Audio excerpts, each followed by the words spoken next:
an exciting weekend in BYU sports with big wins in volleyball, basketball, and rugby. This Saturday was the always anticipated Rugby Wasatch Cup between defending national champions BYU and Utah. BYU won in a sold-out stadium 15-10. They also introduced a new Haka. We now welcome True Blue reporter Cailtin Jenne. Cailtin, this isn't the normal Haka fans have seen at football games. That's right, Tony.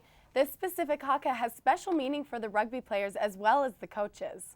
Have you ever seen a group of men dancing before an athletic event? Well, if you've ever been to a rugby match, you probably have.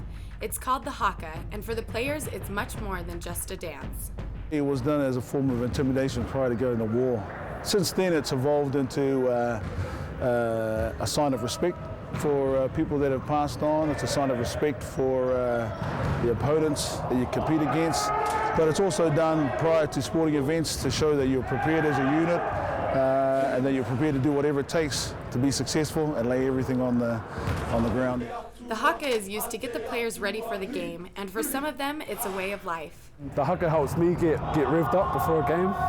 Just like I say, culturally for us, the Haka was a time to prepare for war, and so, you know, going into a rugby match, it's almost like going into war, and it just helps us to bring out our warrior spirit, you could probably call it, and just to help us get amped up. It's a good workout. I can always use the extra cardio, so it's good for me to do it, you know. The Haka is part of my culture, it's part of my identity, so I really enjoy doing the Haka.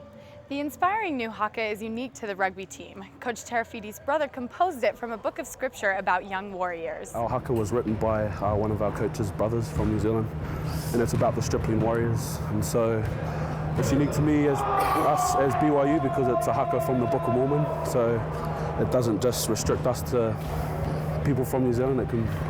It can involve anyone that has that common bond of us being LDS. And it's just to show respect for what the Haka is about as well.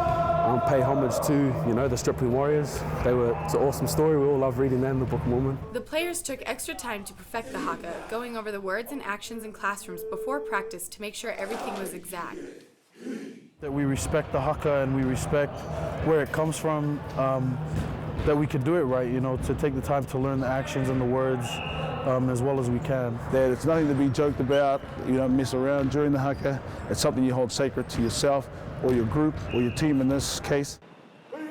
The Haka was displayed for the first time after BYU's victory over Utah in the Wasatch Cup.